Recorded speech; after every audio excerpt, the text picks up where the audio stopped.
नमस्कार, मैं हूं प्रवीण गौतम।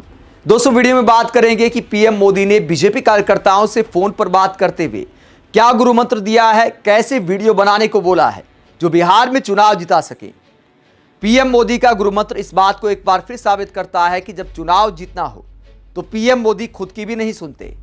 खुद की कई बातें भी इतिहास की फाइल में दब जाती हैं, जिसे हमारे जैसे पत्रकारों को निकालना पड़ता है, क्योंकि मेन स्ट्रीम मीडिया तो पीएम मोदी से सवाल पूछेगा नहीं कि कल कुछ और बात करते थे, आज कुछ और बात करते हैं। जिन बातों को देश के लिए खतरनाक बताते थे, उन बातों को लेकर आज अपने कार्यकर्ताओं को गुरु मंत्र दे रहे हैं कि भैया पब्लिक के बीच जाकर ऐसे वीडियो बनाओ, वैसे वीडियो बनाओ, चुनाव में बड़ा फायदा होगा। और क्या क्या चीजें गिनाई। फोन पर बीजेपी कार्यकर्ताओं से पीएम मोदी ने बातचीत की और बिहार चुनाव में जीत हासिल करने के लिए बहुत सारी निंजा टेक्निक बताई। बीजेपी कार्यकर्ताओं के साथ पीएम मोदी का वो मजेदार संवाद भी आपको सुनाएंगे। पहले पीएम मोदी का एक पुराना बयान आपको दिखाते हैं। पहले आपको सुनाते हैं कि पीएम मोदी कुछ समय पहले कितना चिंतित थे, देश के भविष्य की चिंता में एकदम से सूखे जा रहे थे और क्या कहते थे, जरा सुनिए। साथियों, नए भारत के सामने एक ऐसी चुनौती भी है जिस पर अगर अभी ध्यान नहीं दिया गया तो भारत के युवाओं का, आज की पीढ़ी का बहुत नुकसान हो सकता है। आपका आज गुमराह हो जाएगा और आपकी आने वाली कल अंधेरे में सिमट जाएगी। दोस्तों, इसलिए अभी से जागना जरूरी है। आजकल हमारे देश में मुफ्त की रेवड़ी बांटकर वोट बटोरने का कल्चर लाने की भरसक कोशिश हो रही है। ये रेवड़ी कल्चर देश के विकास के लिए बहुत घातक है। इस रेवड़ी कल्चर से देश के लोगों को और खास करके मेरे युवाओं को बहुत सावधान रहने की जरूरत है। रेवड़ी कल्चर वाले कभी आपके लिए नए एक्सप्रेसवे नहीं बनाएंगे, नए एयरपोर्ट या डिफेंस कॉरिडोर नहीं बनवाएंगे। रेवड़ी कल्चर वालों को लगता है कि जनता जनार्दन को मुफ्त की रेवड़ी बांटकर उन्हें खरीद लेंगे। हमें मिलकर उनकी सोच को हराना है। रेवड़ी कल्चर को देश की राजनीति से हटाना है। तो पीएम मोदी रेवड़ी कल्चर के बारे में बड़ी बड़ी बातें करते थे कि देश के लिए खतरनाक है, इसे हटाना है, इसे हराना है। अब अपने कार्यकर्ताओं को गुरु मंत्र दे रहे हैं कि जाकर पूछो रेवड़ी का स्वाद कैसा है, और जब पब्लिक बोले कि रेवड़ी बहुत मीठी है तो उसका वीडियो बनाओ, चुनाव में बहुत काम आएगा। बीजेपी कार्यकर्ताओं के साथ फोन पर संवाद करते हुए पैसा पैसा पैसा करते हुए पीएम मोदी क्या गुरु मंत्र देते हैं, पहला वीडियो आप देखिए, उसके बाद आगे भी कई वीडियो आपको दिखाएंगे। दिलीप जी हर बूथ में हर परिवार को सरकार का क्या लाभ मिलता है इसकी अगर सूची बना दे और हर परिवार को पूछे, भाई चलिए किसान सम्मान निधि मिलता है, वीडियो पेंशन मिलता है, फलाना मिलता है, तो आप देखें कि एक एक परिवार, और जब जोड़ करके उनको बताएंगे, देखिए आपके परिवार में हर साल इतना रुपया आता है, तो उसको भी आश्चर्य होगा, कहते वाह हमने तो कभी गिना ही नहीं, क्योंकि अलग अलग तरीके से आता है।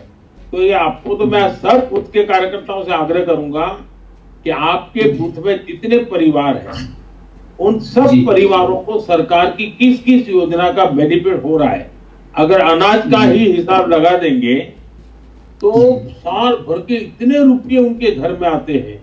अब थोड़ा मान लीजिए फर्टिलाइजर लेता है, फर्टिलाइजर में सब्सिडी जो देते हैं उसका हिसाब लगा के बताओ कि भाई आपने साल भर में इतना फर्टिलाइजर लिया, मतलब सरकार ने आपको इतना पैसा दिया।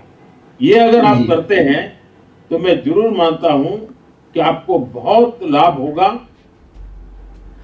दोस्तों, कितना शर्मनाक है अपने आप में कि देश के प्रधानमंत्री अनाज के पैसे पब्लिक को गिना रहे हैं।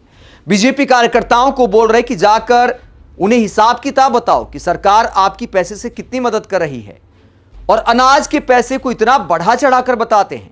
मोदी जी, अगर 4 लोगों का परिवार है, अगर 20 किलो राशन भी आता है तो फिर कितना पैसा आप दे रहे हैं?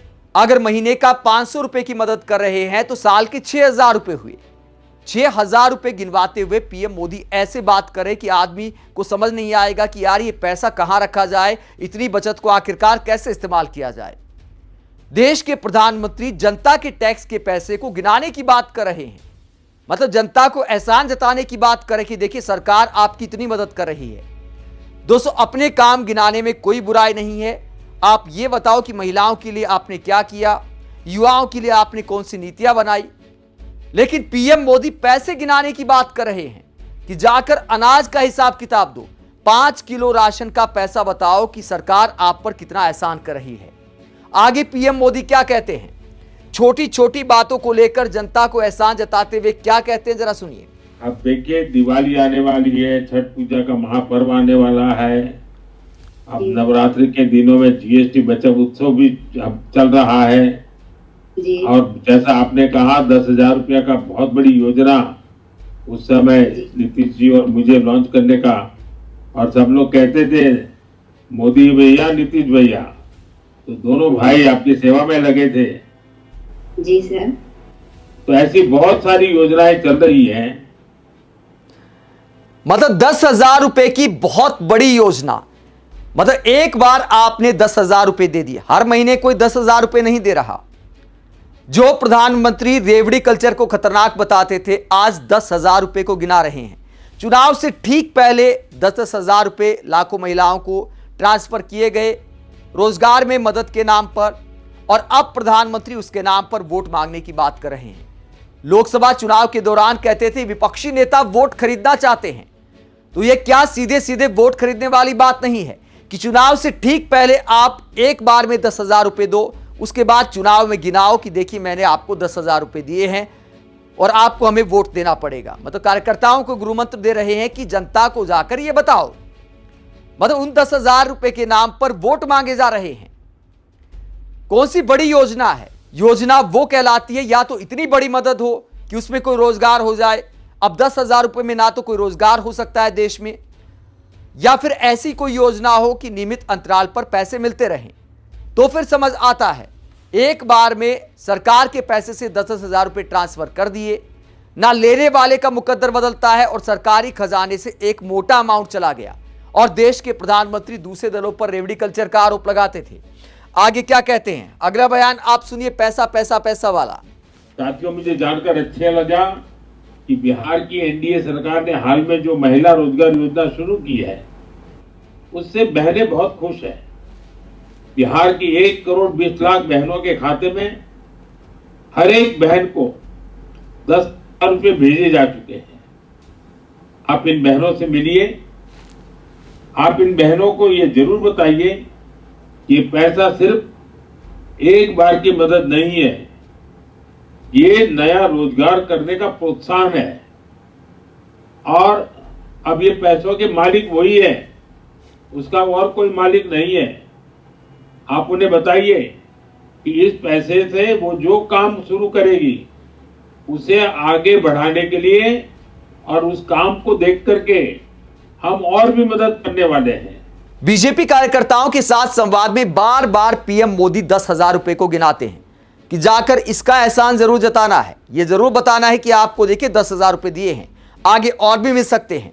हालांकि उसको लेकर कोई स्पष्ट योजना नहीं है। 10,000 रुपए से आगे 2 लाख रुपए तक की मदद के लिए बहुत सारी शर्तें लागू हैं। यह देखा जाएगा कि आपका बिजनेस कैसा चल रहा है, इसको लेकर भी कोई स्पष्ट योजना अभी दिखाई नहीं देती। तो जाहिर सी बात है, चुनाव के लिए यह पैंतरा आजमाया गया है और पीएम मोदी कार्यकर्ताओं को बोलते हैं कि जाकर गिनाइए और उसका वीडियो भी बनाइए। क्या कहते हैं जरा सुनिए। जो बहन के पास 10,000 रुपए है ना, वो जैसा किसान एक दाना बोता है और हजारों दाने पैदा कर देता है ना, वैसे महिलाएं 10,000 का 10 लाख बना देंगी, देखना। जी सर। महिलाओं की बहुत बड़ी ताकत होती है। तो पीएम मोदी कहते हैं कि 10,000 से 10 लाख बनने में टाइम नहीं लगेगा। तो पीएम मोदी को फॉर्मूला भी बताना चाहिए जिससे 10,000 से 10 लाख बन सकते हैं। साथ ही वीडियो बनाने को बोल रहे हैं कि देखिए जो भी लाभार्थी हैं उनका वीडियो बनाइए, सरकार के बारे में अच्छा अच्छा बोलेंगे तो बड़ा अच्छा प्रचार होगा। पीआर के हिसाब से अच्छा गुरुमंत्र दे रहे हैं, लेकिन क्या अपनी राजनीतिक विचारधारा को भूल गए हैं? और उसका वीडियो भी बना सकते हैं। लाभार्थी को ही संदेश वाहक बनाए। आपका लाभार्थी वोटर भी है, कैनवासर भी है, तो हमें उस ध्यान में रख करके उससे बात करनी चाहिए। देश के प्रधानमंत्री की ऐसी हिपोक्रेसी को लेकर हम तो यही कहेंगे कि तुम करो तो रासलीला, विपक्षी करे तो कैरेक्टर ढीला। चुनाव जीतने के लिए अब रेवड़ी की पूरी मार्केट सजा दी है। आप इस पूरे मुद्दे को लेकर क्या सोचते हैं, कमेंट बॉक्स में अपनी राय जरूर दें। साथ ही चैनल को सब्सक्राइब भी करें। नमस्कार।